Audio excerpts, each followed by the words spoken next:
ಮನಮೋನಿಯ ಆತ್ರಮವಿದೆ ನೀ ವಾದಾಸರ್ಯ ಕಾಣುವುದು.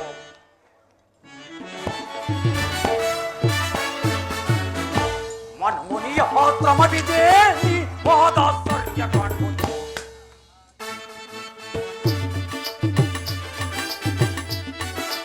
ಮಂದ ಮಾರುತನು ಚಂದದಿಂದಲಿ ಅಂದ ಬೀರುತ್ತೆ ನಂದ ಕಾಂತಿಯೋ.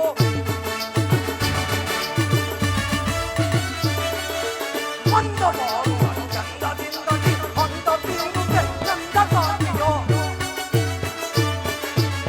ಚಂದಿರ ನಂದದಿ ನಂಬಿದ ತೆರದಿ, ಚಂದಿರ ನಂದದಿ ನಂಬಿದ ತೆರದಿ ಇಂದು ಕಾಮುದು ಎನ್ನಯ ಆತ್ರಮವೇ ವಾದಾಸರ್ಯ ಕಾಣುವುದು. ಮನಮೋನಿಯ ಆತ್ರಮವಿದೆ ವಾದಾಸರ್ಯ ಕಾಣುವುದು. ವಾದಾಸರ್ಯ ಕಾಣುವುದು. ವಾದಾಸರ್ಯ ಕಾಣುವುದು.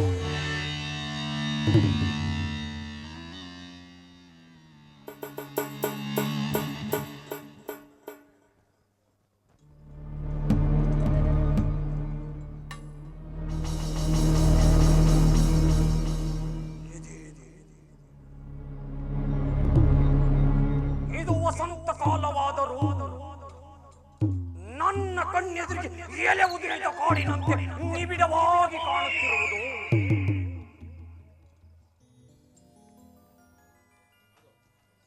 ಅದು ಗಂಧರ್ವಪತಿಯಾದ ವಸುಂಧರನು ಇತ್ತಲೇ ಬರುತ್ತಿರುವುದು.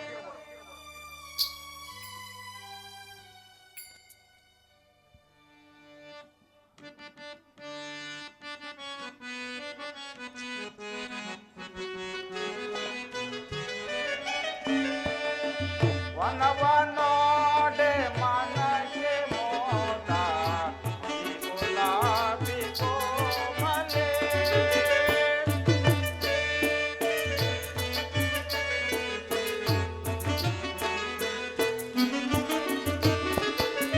ವನವನೋಡೆ ಮನಗೆ ಮೋದ ಗುಲಾಬಿ ಕೋಮಲೆ.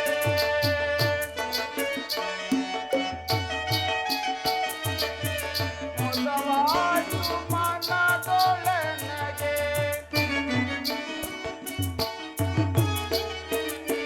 ಮೊದವಾಯ್ತು ಮನದೊಳನಗೆ ಈ ಧರೆಯಳು ತನ್ನ ನಾದೆನು,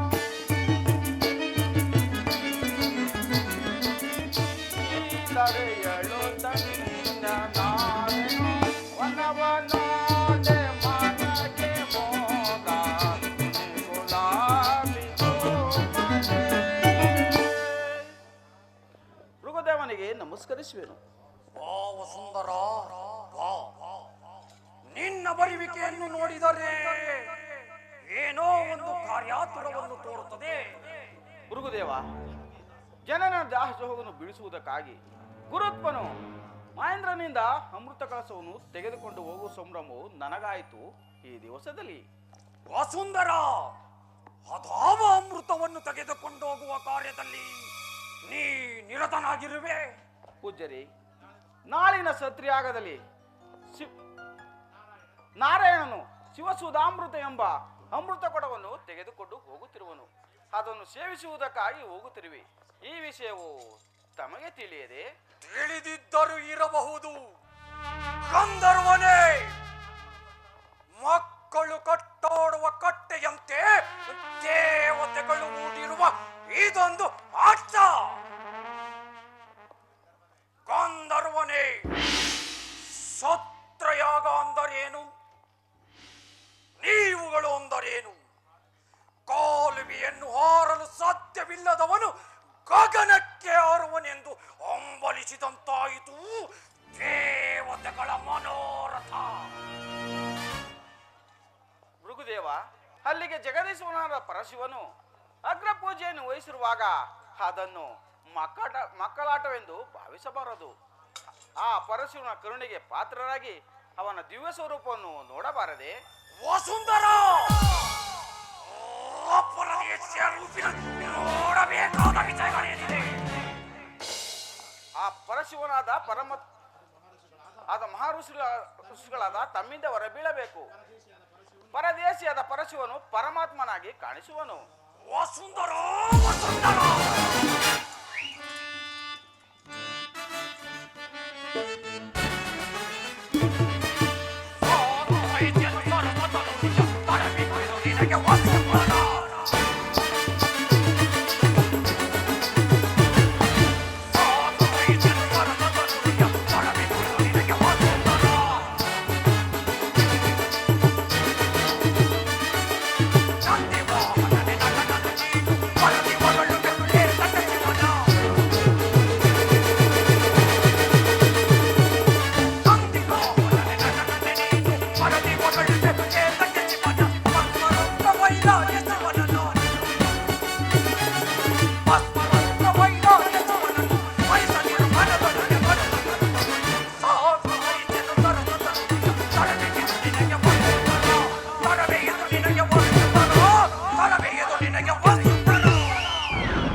ನಿನಗೆ ಪರಶಿವನು ಮಹಾತ್ಮನು ನನಗಲ್ಲ. ಭೃಗುದೇವ, ರಸದಲ್ಲಿ ವಿಕ್ಸು ವಿಷದಲ್ಲಿ ಹಾಲಾಹಲಿ ಎಂಬ ಆ ಪರಶಿವನನ್ನು ನಿರಾಕರಿಸಬೇಡ. ಕಾಲ ಅತೀತವಾಯ್ತು, ನನ್ನನ್ನು ಹೊರಡುವೆನು. ಹೊರಡು.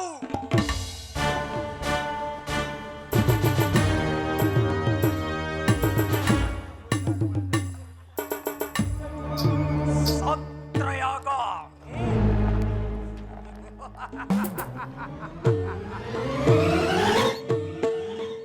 ದೇವತೆಗಳು ಸತ್ರಯಾಗ ಅಂದರೇನು? ದೇವತೆಗಳು ಗೋಮೆಕ್ಕೆ ಕಣ್ಣೆರಡು ತಲೆಯೊಂದು ಸಾಲದೆಂದು ಒಂದು ಹೆಣ್ಣನ್ನು ಮೆಚ್ಚಿಸಲು ಹಲವಾರು ಕಣ್ಣುಗಳನ್ನು, ನಾಲ್ಕು ತಲೆಗಳನ್ನು ತರಿಸಿರುವನ ವೈದಿಕನಾದ ಬ್ರಹ್ಮ ತೆರೆಯ ಮೊರೆಯಲ್ಲಿ ಅಡಗಿರುವ ವೇಷಂಗನಿಯಂತೆ ಕ್ಷೀರ ಸಮುದ್ರದಲ್ಲಿ ಯಾವಾಗಲೂ ಜಡತ್ವದಿಂದ ಮಲಗಿರುವನ ವಿಷ್ಣು.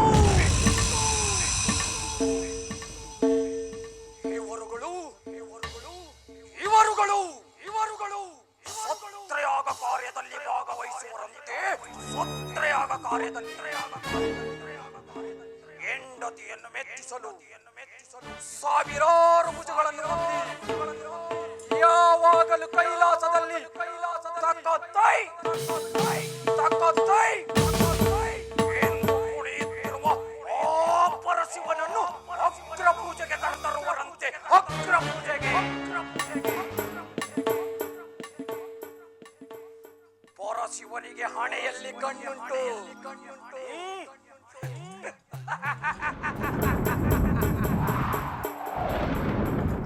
ನನಗೆ ಪಾದದಲ್ಲಿ ಕಣ್ಣು.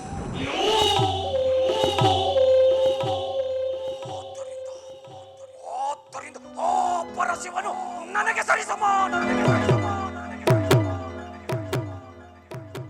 ಅದರಲ್ಲಿಯೂ ನನಗೆ ಹೆಚ್ಚಿನ ಅಧಿಕಾರವಿದೆ.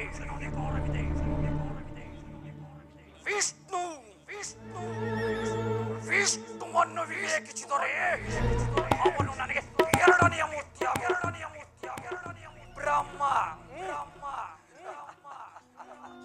ಬ್ರಹ್ಮನು ಸಾಮಾನ್ಯ ವೇಷಧಾರಿಯಾದ ಪುರೋಹಿತ. ದಕ್ಷ ಬ್ರಹ್ಮನೇ ಮೊದಲಾದವರು ನನಗೆ ಶಿಷ್ಯಂದಿ. ದಕ್ಷ ಬ್ರಹ್ಮನೇನಾರಲು ಅಲ್ಲಿಗೆ ಹೊರಟರೆ ನನಗೂ ಸಮಯ ಉಂಟು.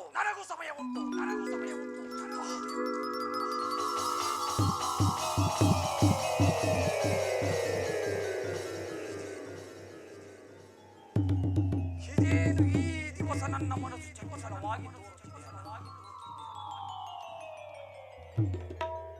ಇರಲಿ, ಆ ಶಿಲಾ ತಲ್ಪದ ಮೇಲೆ ಮಲಗಿ ಒಂದೆರಡು ಗಳಿಗೆ ವಿಶ್ರಮಿಸಿಕೊಳ್ಳುವೆನು.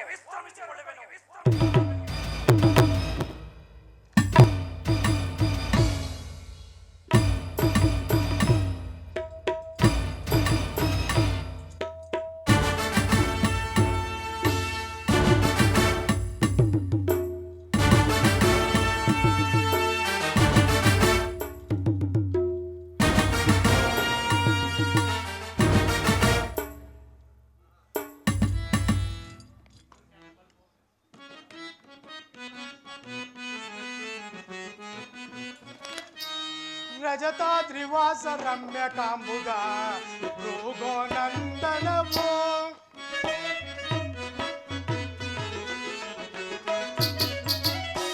ರಜತಾದ್ರಿವಾಸ ರಮ್ಯ ಕಾಂಬುದ ಭೃಗೋ ನಂದನವೋ ಅಗ್ರ ಪೂಜಾ ಅರನೆ ಪಾರೆ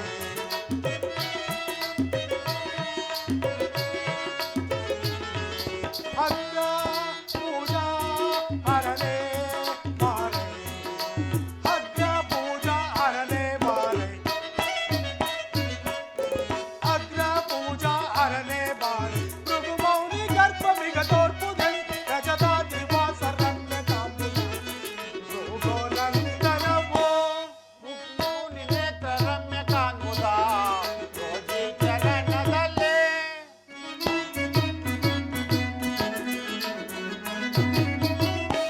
ಭೃಗು ಮೌನಿ ನೇತ್ರ ರಮ್ಯ ಕಾಂಬುದ ರೋಜಿ ಚರಣದಲ್ಲೇ ನೀಲ ಮೇಘ ಸಮ ನೋಡೈ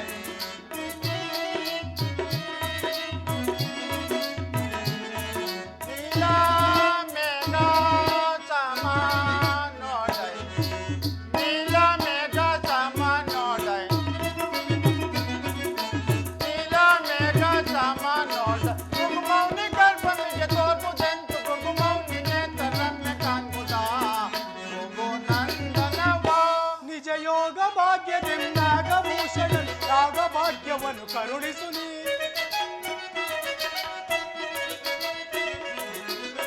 ನಿಜ ಯೋಗ ಭಾಗ್ಯದಿಂದಾಗಭೂಷಣ ಯಾಗ ಭಾಗ್ಯವನ್ನು ಕರುಣಿಸು ನೀ ಶೃಂಗಧರ ಭೃಂಗಿವರ ಗಂಗಧರ ದಿವ್ಯಧರ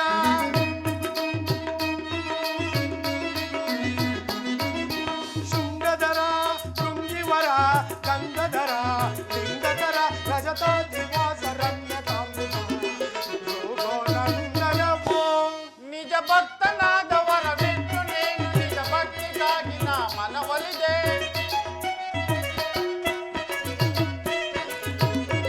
ನಿಜ ಭಕ್ತನಾದವರ ಬಿಟ್ಟು ನೀನು ನಿಜ ಭಕ್ತಿಗಾಗಿ ನಾ ಮನವೊಲಿದೆ ಚಕ್ರಧರ ಭಕ್ತಿವರ ಸತ್ಯಕರ ಯುಕ್ತಿವರ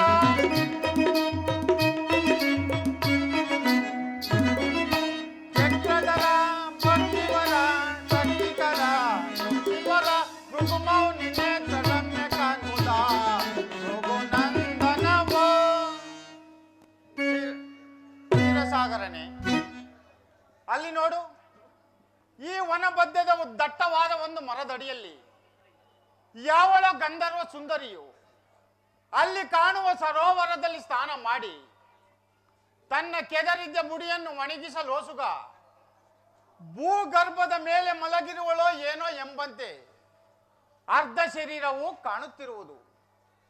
ಅತ್ತ ನೋಡು ಜನಾರ್ದನ, ಯಾವುದೋ ಒಂದು ಜಿಂಕೆಯು ಸರೋವರದಲ್ಲಿ ಮಿಂದು ಈ ಜಾಡಿದ ತನು ತಾಪವನ್ನು ಸಹಿಸಲಾರದೆ ತನ್ನೆರಡು ಕಾಲುಗಳನ್ನು ಮುಂದಕ್ಕೆ ಚಾಚಿ ಸುಂದರವಾದ ನಿಡು ನೋಟದಿಂದ ಮತ್ತೆರಡು ಕಾಲುಗಳನ್ನು ತನ್ನ ಕಣ್ಣಿನ ಪಕ್ಕದಲ್ಲಿರಿಸಿ ವೈರಿಗಳಾದ ಕಿರಾತಕರನ್ನು ನೋಡುತ್ತಿರುವುದೋ ಏನೋ ಎಂಬಂತೆ ಕಾಲಲ್ಲಿ ಅಂಟಿಕೊಂಡು ಪ್ರಜ್ವಲಿಸುತ್ತಿರುವ ಕಣ್ಣಿನಿಂದ ಕೂಡಿದ ಅರ್ಧ ಶರೀರವು ಅತ್ಯಾಶ್ಚರ್ಯಕರವಾಗಿ ಕಾಣುತ್ತಿರುವುದು.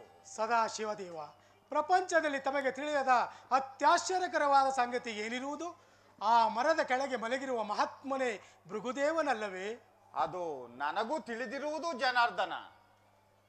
ಕಾಡಿನ ಮಧ್ಯದಲ್ಲಿ ವಿಹರಿಸುತ್ತಿದ್ದ ಘನಗಂಭೀರವಾದ ಸಿಂಹವು ಆನೆಯ ಮಸ್ತಕವನ್ನು ಬಡಿದು ಸಾಕಾಗಿ ಒಂದು ವೃಕ್ಷದಡಿಯಲ್ಲಿ ದಕ್ಷತೆಯಿಂದ ಮಲಗಿರುವಂತೆ ಅದೆಷ್ಟು ಗರ್ವದಿಂದ ಮಲಗಿರುವನ ಭೃಗುದೇವ. ಸರ್ವೇಶ್ವರ, ಗರ್ವವೇ ರೂಪವೆತ್ತಿ ರೂಪಾಕಾರನಾದ ಅಹಂಕಾರ ದೇವತೊಡನೆ ಸರಸವಾಡುತ್ತಿರುವನ ಆ ಭೃಗುದೇವ. ಹೇಗಾದರೂ ಆಗಲಿ ಎಚ್ಚರಿಸುವೆನು. ಎಚ್ಚರವಾಯಿತೇ ಭೃಗುದೇವ? ಎಚ್ಚರವೇನು ನಾರಾಯಣ? ಈ ಭೃಗು ಋಷಿಯು ತನ್ನ ಆತ್ಮಜ್ಞಾನದಲ್ಲಿ ಯಾವಾಗಲೂ ಎಚ್ಚರವಾಗಿ ಇರುವನು. ಅವನಾರು ಜನಾರ್ದನ ಶಿಲಾತಲ್ಪದ ಮೇಲೆ ಕುಳಿತಿರುವ ಶಿವಯೋಗಿ. ಅವನೇ ಪರಮಾತ್ಮನಾದ ಪರಶಿವನು. ಸರ್ಪಸಯನ ಪರಮಾತ್ಮನಾರು, ಪರಶಿವನಾರು. ನೀವೀರ್ವರು ಇನ್ನು ಚಿಕ್ಕವರು, ನಿಮಗಾವುದು ತಿಳಿಯದು. ಆದಿರಲಿ, ಬಹು ಸಂಭ್ರಮದಿಂದ ಎಲ್ಲಿಗೆ ಹೋಗುತ್ತಾ ಬಂದು ಕುಳಿತಿರುವಿರಿ? ಭೃಗುದೇವ, ಗಂಧರ್ವರು ಲೋಕ ಕಲ್ಯಾಣಕ್ಕಾಗಿ ಶರವಣ ತೀರದಲ್ಲಿ ಶಿವಸತ್ರಯಾಗವನ್ನು ಕೈಗೊಂಡಿರುವರು. ಅಲ್ಲಿಗೆ ಅಗ್ರ ಪೂಜ್ಯನಾದ ಸಾಂಬಶಿವನನ್ನು ಕರೆದುಕೊಂಡು ಹೋಗುತ್ತಿರುವೆನು. ಹೀಗೆ ದಾರಿಯಲ್ಲಿ ಹೋಗುತ್ತಾ ತಮ್ಮ ದರ್ಶನವಾಯಿತು. ತಮಗೆ ಉಂಟು ಮಾಡುವ ಋಣವನ್ನು ತೀರಿಸುವುದಕ್ಕಾಗಿ ಎಲ್ಲಿ ತಮ್ಮ ಚರಣವನ್ನು ನೀಡಿ ಒತ್ತಿ ಮುಂದೆ ಸಾಗುವೆನು. ಬಹಳ ಸಂತೋಷ ಕೊಂಡೆನಿ. ರಾಜಸದ ಅಗ್ನಿ ನೇತ್ರವನ್ನು ಪಾದದಲ್ಲಿ ಸದಾಶಿವನ ಗಣ್ಣಿಗಿಂತಲೂ ಪವಿತ್ರವಾದ ನನ್ನ ಪಾದಂಗುನಿಯ ನೇತ್ರವನ್ನು ಕಂಡು ನೀ ಧನ್ಯನಾದೆ.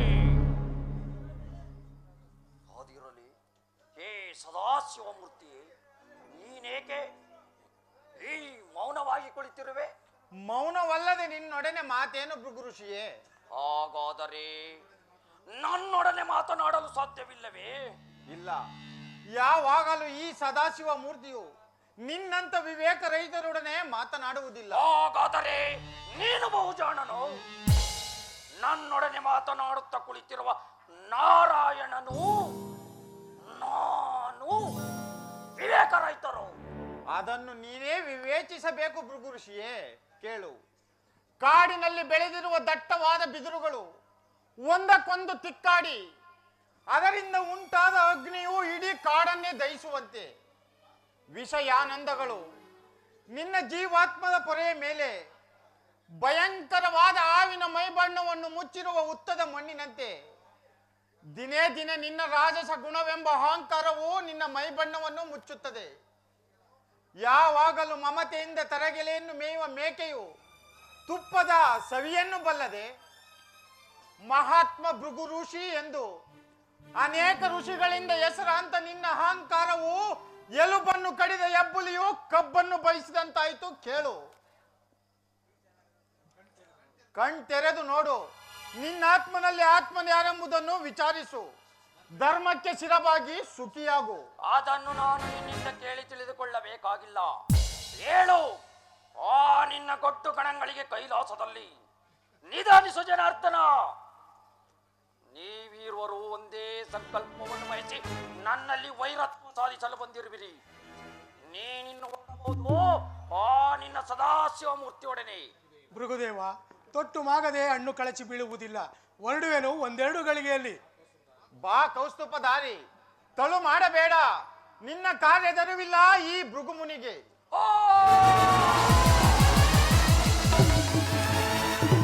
ಅಮ್ಮ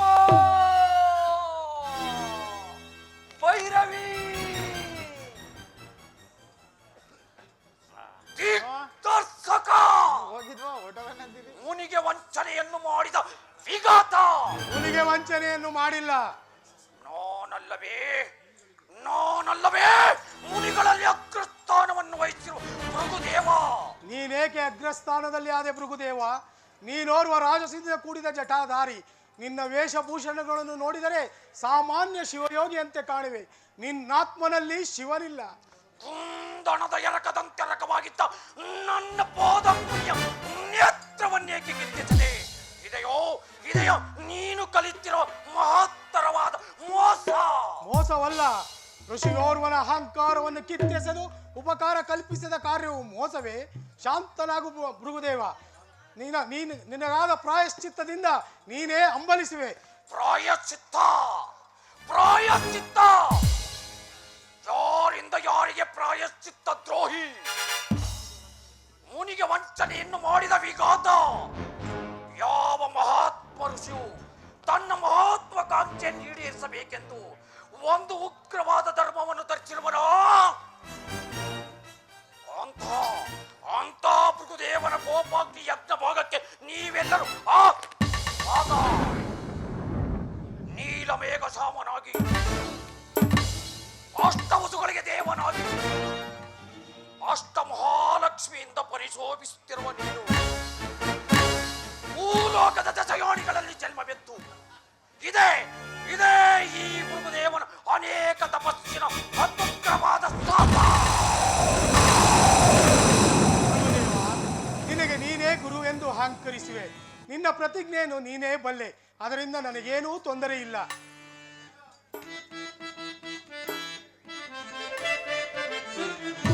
ಧಿಕ್ಕಾರದನು ಜಾತಕ ವೈರದಲ್ಲಿ ಧಿಕ್ಕಾರದನು ಜಾತಕ.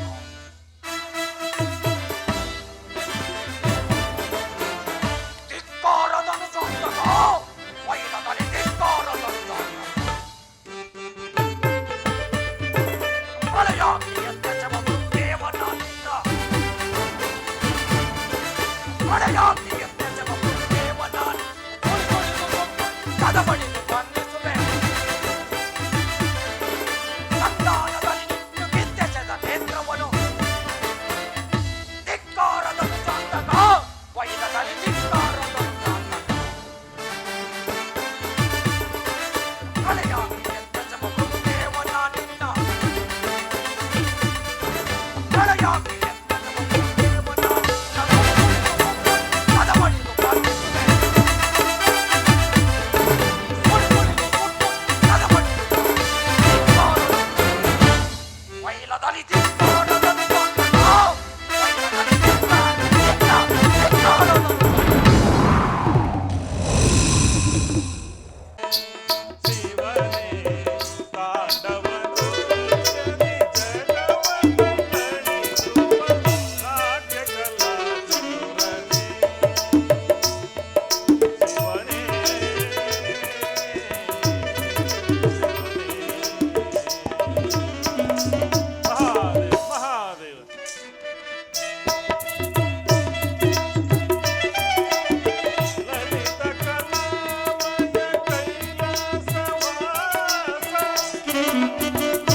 ಪರಮೇಶ್ವರನು ಶ್ರೀಮನ್ನಾರಾಯಣನನ್ನು ಶಿವಸತ್ರಯಾಗಕ್ಕೆ ಕರೆದುಕೊಂಡು ಹೋಗುವಾಗ ದಾರಿಯಲ್ಲಿ ಭೃಗುದೇವನನ್ನು ಸಂಧಿಸಿ ಅಹಂಕಾರದಿಂದ ಮೆರೆಯುತ್ತಿದ್ದ ಭೃಗುದೇವನ ಪಾದದಲ್ಲಿದ್ದ ಕಣ್ಣನ್ನು ಕಿತ್ತು ಶರಣವದತ್ತ ಹೊರಟಿರುವರು.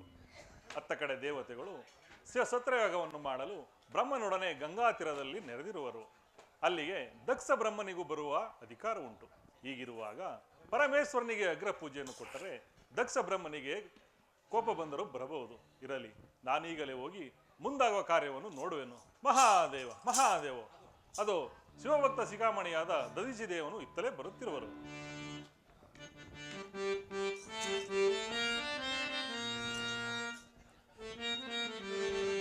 ಜಗದೊಳಗೆ ದೊಡ್ಡವನ್ಯಾರು ಶಿವನೇ, ದರೆಯನ್ನೇ ಗೆದ್ದವನ್ಯಾರು. ಜಗದೊಳಗೆ ದೊಡ್ಡವನ್ಯಾರು ಶಿವನೇ, ದರೆಯ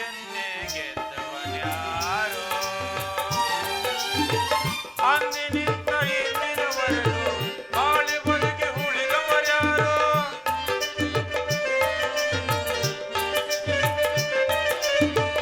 ಅಂದಿನಿಂದ ಇಂದಿನವರೆಗೂ ಬಾಳಿ ಬದುಕಿ ಉಳಿದವರ್ಯಾರು ಕರೆಯೊಳಗೆ ದೊಡ್ಡವನ್ಯಾರು ಜೀವನೇ ಕರೆಯನ್ನೇ ಗೆದ್ದವನ್ಯಾರು ಜಗದೊಳಗೆ ದೊಡ್ಡವನ್ಯಾರು ಜೀವನೇ ಕರೆಯನ್ನೇ ಗೆದ್ದವನ್ಯಾರು ಜಗದೊಳಗೆ ದೊಡ್ಡವನ್ಯಾರು ಜೀವನೇ ಕರೆಯನ್ನೇ ಗೆದ್ದವನ್ಯಾರು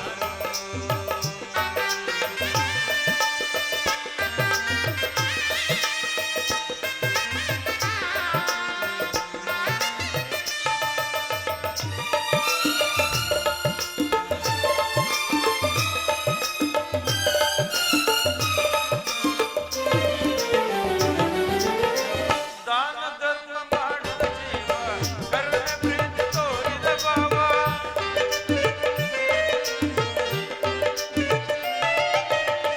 ದಾನ ಧರ್ಮ ಮಾಡಿದ ಜೀವ ಕರುಣೆ ಪ್ರೀತಿ ತೋರಿದ ಭಾವ ಜಗವೆಲ್ಲ ಅಲ್ಲ ನೋವ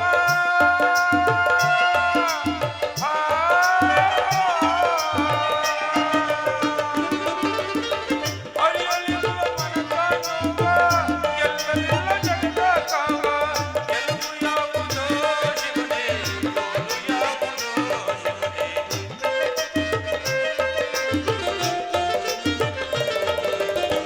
ಗೆಲುವು ಯಾವುದೋ ಶಿವನೇ ಸೋಲು ಯಾವುದೋ ಶಿವನೇ ಒಟ್ಟೊಳಗೆ ಮದುವೊಳಗೆ ಸಾವೊಳಗೆ ಗೆಲುವು ಯಾವುದು ಒಟ್ಟೊಳಗೆ ಬದುಕೊಳಗೆ ಸಾವೊಳಗೆ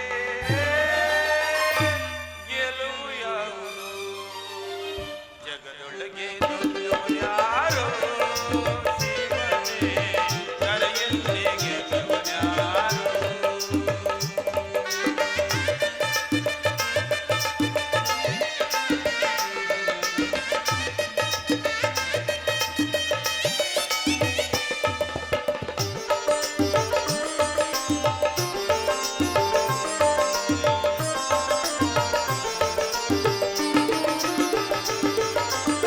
ಕೋಟೆ ಕಟ್ಟಿ ಮೆರೆದವರೆಲ್ಲ ನಡೆಯಲಿಲ್ಲ ಕಡಲ ದಾಟಿ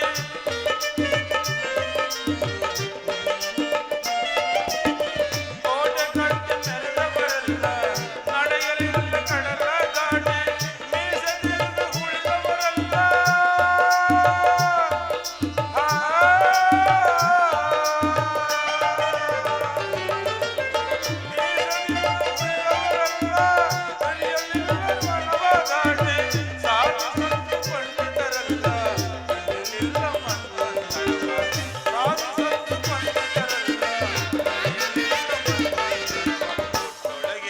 ಬದುಕೊಳಗೆ ಸಾವೊಳಗೆ ಗೆಲುವು ಯಾವುದು ಒಟ್ಟೊಳಗೆ ಬದುಕೊಳಗೆ ಸಾವೊಳಗೆ ಗೆಲುವು ಯಾವುದು ಜಗದೊಳಗೆ ದೊಡ್ಡವನ್ಯಾರು ಜೀವನೇ ಕರೆಯನ್ನೇ ಗೆದ್ದವನ್ಯಾರು ಬ್ರಹ್ಮಚಾರಿಗೆ ನಮಸ್ಕರಿಸಿದರು ಸುಖವಾಗಿ ಬಾಳು ಶಿವಭಕ್ತ ಶಿಖಾಮಣಿಯೇ ಪರಮೇಶ್ವರನ ಭಕ್ತಿ ರಾಜ್ಯದ ರಾಜ್ಯದಲ್ಲಿ ಒಡು ದೇವ ಬ್ರಹ್ಮಾಂಡನೊಳಗೊಂಡ ಆ ಚಿದ್ರೂಪಿಯಾದ ಪರಮೇಶ್ವರನ ನಾಮಾಮೃತವು ನನ್ನ ಸರ್ವಾಂಗದಲ್ಲಿ ವ್ಯಾಪಿಸಿರುವಾಗ ಸುಖವಲ್ಲದೆ ಮತ್ತೇನು ಶಿವಭಕ್ತನೇ ಆ ಪರಮೇಶ್ವರ ಭಕ್ತರುಗಳಲ್ಲಿ ನೀನಲ್ಲವೇ ಮೊದಲಿಗೆನು ನೀನಿಲ್ಲದ ಸ್ಥಳದಲ್ಲಿ ಶಿವನಿಲ್ಲ ಆ ಶಿವನಿಲ್ಲದ ಸ್ಥಳದಲ್ಲಿ ನೀನಿಲ್ಲ ಪರಮೇಶ್ವರನ ಆತ್ಮಲಿಂಗದ ಸ್ವರೂಪನೇ ನೀನಾಗಿರುವಾಗ ನಿನ್ನ ಭಾಗ್ಯವನ್ನು ಏನೆಂದು ಹೇಳಲಿ ಬ್ರಹ್ಮರ್ಷಿಯೇ ಅದಿರಲಿ ನೀವೆಲ್ಲಿಗೆ ಹೋಗುತ್ತಿರುವಿರಿ ಬ್ರಹ್ಮರ್ಷಿಯೇ ಸೂರ್ಯಾಸ್ತಮಯದ ಸಮಯದಲ್ಲಿ ಅನೇಕ ಪಕ್ಷಿಗಳು ಒಂದು ವಿಶಾಲವಾದ ಮರವನ್ನು ಆಶ್ರಯಿಸಿ ಬೆಳಗಾಗುತ್ತಲೇ ಚೆದರಿ ಹಾರುವಂತೆ ಈ ಸುರಭೂಮಿಯ ದೇವತೆಗಳು ತಮ್ಮ ತಮ್ಮ ಮನಃಶಾಂತಿಗಾಗಿ ಪರಮೇಶ್ವರನೆಂಬ ವೃಕ್ಷವನ್ನು ಆಶ್ರಯಿಸಲು ಈಗಾಗಲೇ ಶರವಣ ತೀರಕ್ಕೆ ಸೇರುತ್ತಿರುವರು. ಆ ಸುಕ್ಷೇತ್ರವಾದ ಶಿವಕ್ಷೇತ್ರಕ್ಕೆ ಹೋಗುತ್ತಿರುವೆನು. ಶಿವಭಕ್ತನೇ, ನಿನ್ನಿಂದ ಪರಿಶೋಭಿಸಲ್ಪಡುವ ಆ ಶಿವಸತ್ರ ಯಾಗವನ್ನು ನೋಡಲು ನಾನೀಗಲೇ ಕೈಲಾಸ ಮಾರ್ಗವಾಗಿ ಹೊರಡುವೆನು. ಮಹಾದೇವ ಮಹಾದೇವ.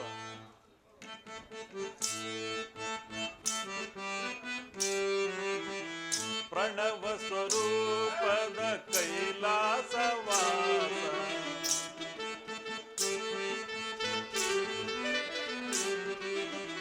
ಪ್ರಣವ ಸ್ವರೂಪದ ಕೈಲಾಸವಾಸ ಸತ ಸ್ವರಗಳಿಂದ ಕೂಡಿದ ನಾದ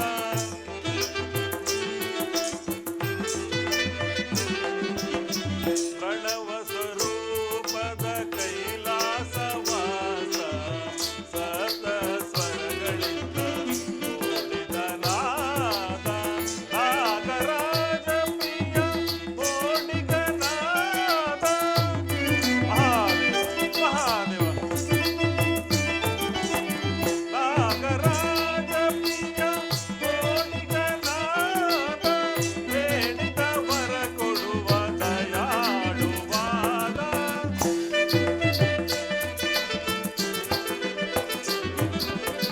ಬೇಡಿದ ವರ ಕೊಡುವ ದಯಾಳುವಾದ. ನಾಟ್ಯ ಕಲಾ ಚತುರನೇ ಶಿವನೇ ತಾಂಡವನು ಜಗವತ ತಣಿಸುವ. ನಾಟ್ಯ ಕಲಾ ಚತುರ ನಾಟ್ಯ ಕಲಾ ಚತುರ ನಾಟ್ಯ ಕಲಾ ಚತುರನೇ ಶಿವನೇ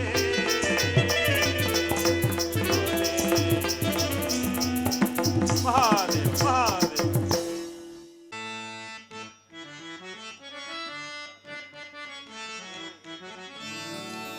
ಕಂಡನಯ್ಯ ಶಿವನ ಕಣ್ಣಾರ ಕಂಡನಯ್ಯ ಶಿವನ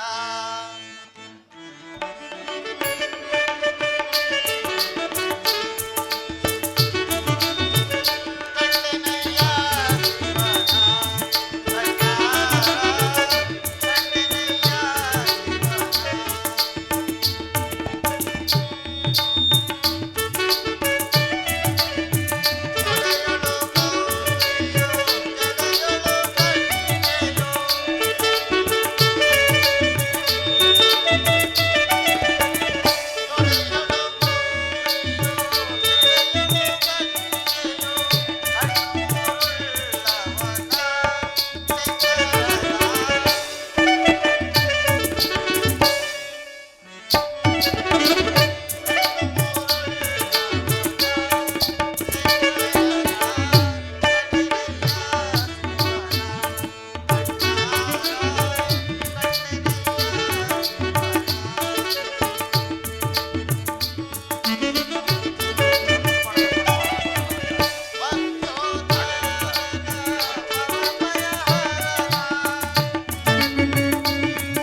ಹಿರಿಯರಿಂದ ಹಿರಿಯರಿಗೆ ಮಗನೇ. ವಿವೇಕಿಸು ದಕ್ಷ ಬ್ರಹ್ಮ. ಕಿರಿದಾದ ಒಟ್ಟು ಬೀಜವು ವಿಶಾಲವಾದ ಮರವನ್ನು ಹೊಂದುತ್ತದೆ, ಆದರೆ ವೃಕ್ಷವನ್ನು ಒಳಗೊಂಡ ಧ್ವಜಕ್ಕೆ ಕುಂದಿಲ್ಲ. ಜೋಳ ಬ್ರಹ್ಮ, ನಾನು ಬರುತ್ತೇನೆಂದು ನಿನ್ನೊಡನೆ ಹೇಳಿರಲಿಲ್ಲವೇ?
ಹೇಳಿದರೆ ನಿಮ್ಮ ಮಾತುಗಳನ್ನು ಈ ದೇವತೆಯ ಮುಂಗಡಿಯಲ್ಲಿ ಆದರೂ ಕಾರವು ನಿಂತಿತು.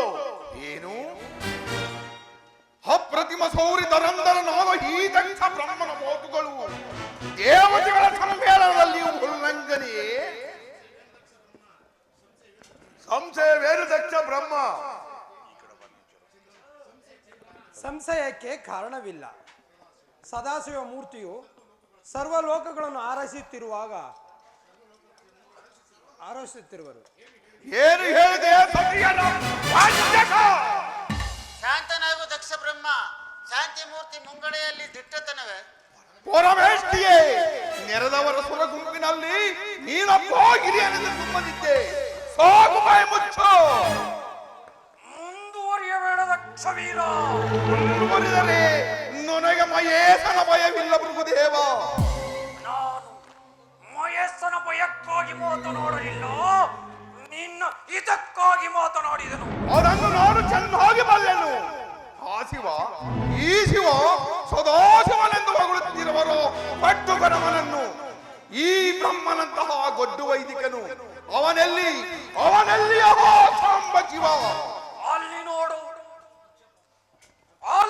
ದಕ್ಷ ಬ್ರಹ್ಮ, ಅಕ್ಷಮಾಲಾಧರನು ಪಸಿತಾಂಗಭೂಷಿತನು ಆದ ಸದಾಶಿವನು ಅದೆಷ್ಟು ದಕ್ಷತೆಯಿಂದ ಕುಳಿತಿರುವನ ದಕ್ಷ ಬ್ರಹ್ಮನ ಜಾಮಾತನಂತೆ. ದಕ್ಷ ಬ್ರಹ್ಮನ ಜಾಮಾತ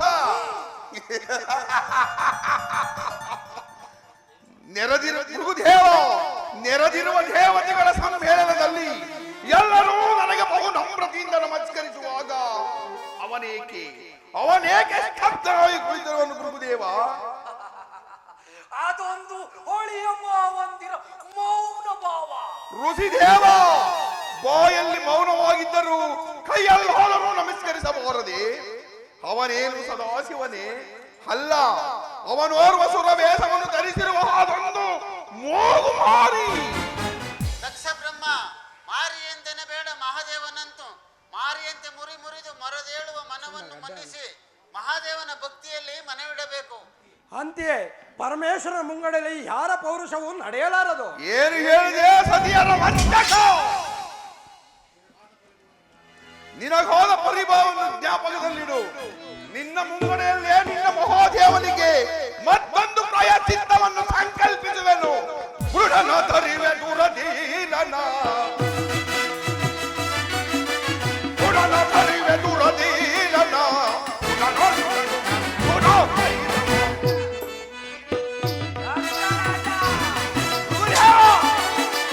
ಬುಡನನ್ನು ಬಂಧಿಸಿ ಮುದಗಳು ಪರವ ಮರ್ತಿಪೆ ಹೊರದಿಂದ.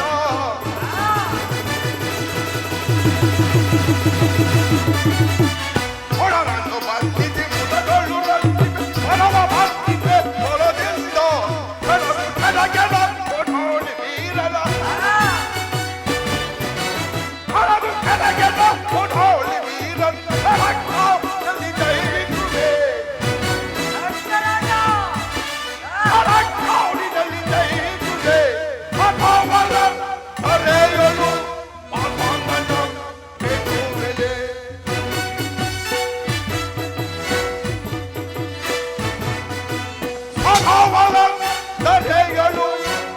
ವಸಂತನ ಬಿಡುವೆನೆ ಸದಾವಲಂಬನೆಗಳು ವಸಂತನ ಬಿಡುವೆನೆ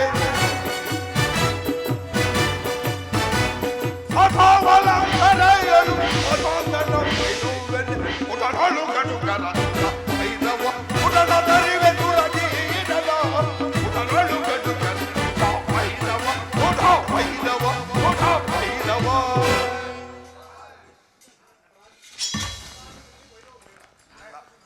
ನಾಗಭೂಷಣ, ನಟರಾಜನಲ್ಲಿ ವೈರತ್ವ ಬೇಡ.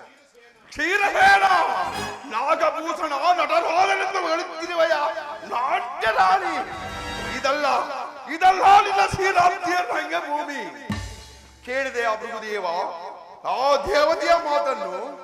ದಕ್ಷ ರಾಜ ಸದಾಶಿವನು ನಾಗಾಭರಣ ಸುಮಾರನಲ್ಲವೇ? ಆಭರಣದ ಅಲಂಕಾರವನ್ನೇ ತಿಳಿಯದೆ ಸಣ್ಣ ಸಣ್ಣ ಕಾಯಿಗಳ ಸರಮಾಲೆಗಳನ್ನು ಕಟ್ಟಿಕೊಂಡು ಕೊರಳಿಗೆ ಯಾವಾಗಲೂ ಸೊಗಡನ್ನೇ ಬೀರುವ ಒಂದು ಹಳೇ ದಿನದ ಸರ್ಪವನ್ನು ಸುತ್ತಿಕೊಂಡಿರುವ ಆ ದರಿದ್ರ ಪರಶಿವನು ನಿನಗೆ ಶೃಂಗಾರ ಭೂಷಿತಲೇ? ಪುಷ್ಪಭೂಷಿತನಾದ ಪರಮೇಶ್ವರನು ನಿಂದಿಸಬಾರದು ದಕ್ಷ ಬ್ರಹ್ಮ. ದೊರೀಚೆ ಸಂಬಳವಿಲ್ಲದೆ ಹೊಗಳು ಬಟ್ಟ ನೀರಾದ ಸಾಂಬಶಿವನಿಗೆ ಉಡುವುದಕ್ಕೆ ಬಟ್ಟೆ ಇಲ್ಲದೆ ಮಾರುತನ ಕೌಪೀನವನ್ನು ಕಟ್ಟಿಕೊಂಡು ಶರೀರಕ್ಕೆ ಹಣದ ಬೂದಿಯನ್ನು ಬರೆದುಕೊಂಡು ಕೈಯಲ್ಲಿ ಒಂದು ಕಬ್ಬಿಣದ ಸಲಾಕಿ ನೀಡಿದು ಹಾದಿ ಬೀದಿಗಳಲ್ಲಿ ಹರಿದಾಡುತ್ತಿರುವ ಈ ಭಿಕ್ಷುಕನು ನಿನಗೆ ಭಸ್ಮಭೂಷಿತನೇ? ದಕ್ಷ ವೀರ ಕನಕ ಮಂದಿರನೆಂದು ಭಕ್ತಾಧೀನನೆಂದು ಸರ್ವೇಶ್ವರನೆಂದು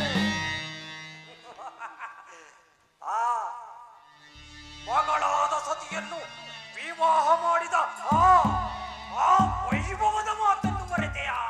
ಅದನ್ನು ಗತಿಸಿದ ವೈಭವದ ಮೋಸವಾಗಿರುವುದು ಭೃಗುದೇವ. ನಾ ಕೊಟ್ಟ ಮಗಳನ್ನು ಹೊರುವ ಶಾಣವಾಸಿಗೆ ಹಸುವೆಯನ್ನು ಸಂತೆಗೆ ಹೊತ್ತು ಹಾರುವ ಒಂದೇ ಮುದಿಯತ್ತನ್ನು ವಾಹನವಾಗಿ ಮಾಡಿಕೊಂಡಿರುವ ಈ ಮಂಡ ಪರಿಶಿವನಿಗೆ ಅಲ್ಲದೆ ಮರುಳಾದೇ ಮಗಳನ್ನು ವಿವಾಹ ಮಾಡಿ ಅನೇಕ ಪಿಚಾಚಿಗಳಾದ ಅಧಿನಾಯಕನಾದ ಅಂಕೆ ಸಂಖ್ಯೆಗಳಿಲ್ಲದೆ ಈ ಬಡರುದ್ರನಿಗೆ. ದಕ್ಷ ದೇವ ಮಗಳಾದ ಸತಿಯನ್ನಾದರೂ ನೋಡಿ ಶಾಂತನಾಗು, ಸ್ತಬ್ಧನಾಗು. ನೀ ನನ್ನ ಸಹಾಮಿಂದನ್ನು ಸುಮ್ಮರಿದ್ದೆ, ಸಾಗು ಬಾಯಿ ಮುಚ್ಚು. ಭೃಗುದೇವ, ಇದೊಂದು ಮಹಾಯಜ್ಞವೆಂದು ಸಂಕಲ್ಪಿಸಿಕೊಂಡು ಬಂದರೆ ಅನ್ನವನ್ನು ತಿನ್ನುವುದಕ್ಕೆ ಮೊದಲು ಹಾಳೆಯನ್ನು ನಾಯಿ ಮುಟ್ಟಿದಂತಾಯಿತು ಯಜ್ಞ ಸಮಾರಂಭ. ನಡೆಯಿರಿ, ನಮ್ಮ ಮುಂದಿನ ಕಾರ್ಯದಲ್ಲಿ ವರ್ತಿಸಬೇಕು.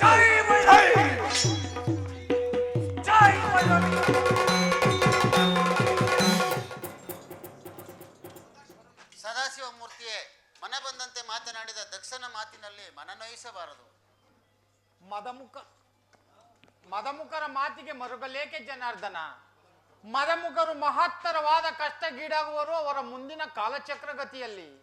ದೇವತೆಗಳಾದ ನೀವು ಸುಖವಾಗಿ ಬಾಳಿ ಅಭಯವನ್ನಿಟ್ಟಿರುವೆನು. ಶಿವೋಹಂ.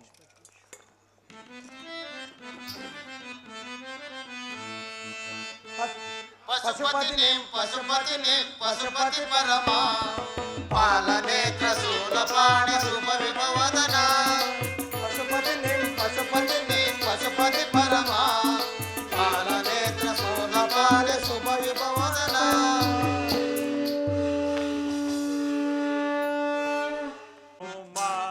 ರಮಣ ನೀನೇ ನನ್ನ ಪ್ರಾಣ ರಮಣ ದೇವನಿಂದ ಜ್ಞಾನ ದಿವ್ಯಾಮೃತ ಪಾನ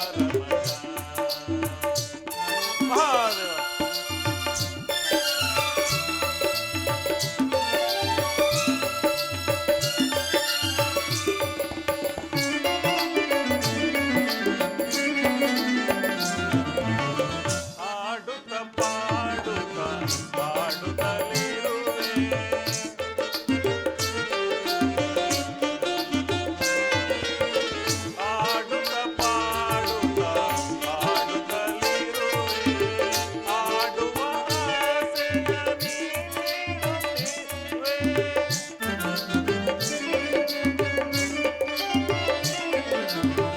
ಆಡುತ್ತ ಪಾಡುತ್ತ ಆಡುತ್ತ ಪಾಡುತ್ತ ಆಡುತ್ತಲಿರುವೆ ಆಡುವ ಆಸೆಯ ನೀಡುತ್ತಿರುವೆ ನೀನಾಡಿಸುವೆ ನಾನಾಡುತ್ತಲಿರುವೆ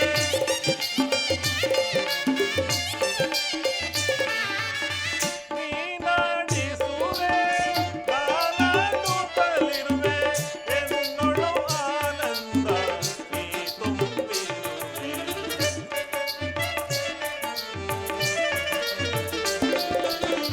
ಎನ್ನೊಳು ಆನಂದ ನೀ ತುಂಬಿರುವೆ ನೀನೇ ನನ್ನ ಪ್ರಾಣ ಕುಮಾರಮಣ ದೇವನಿಂದ ಧ್ಯಾನ ದಿವ್ಯಾಮೃತ ಪಾನ ದೇವನಿಂದ ಪ್ರಾಣ ಕುಮಾರಮಣ ಕುಮಾರಮಣ ಕುಮಾರಮಣ ಕುಮಾರಮಣ ಮಹಾದೇವ ಮಹಾದೇವ ಸಕಲ ಸುರಗಂಧರ್ವರು ಎಕ್ಸರೆ ಮೊದಲಾದ ಅಮರ ದೇವತೆಗಳು ಸುಪ್ರಸಿದ್ಧವಾದ ಶಿವಧರ್ಮವೊಂದನ್ನು ನಿರ್ಮಿಸಬೇಕೆಂದಿದ್ದ ದೇವತೆಗಳ ಮನೋರಥವು ಮಂಜು ಮುಸುಗಿದ ಸೂರ್ಯನಂತೆ ನಿರಾಧಾರವಾಯಿತು.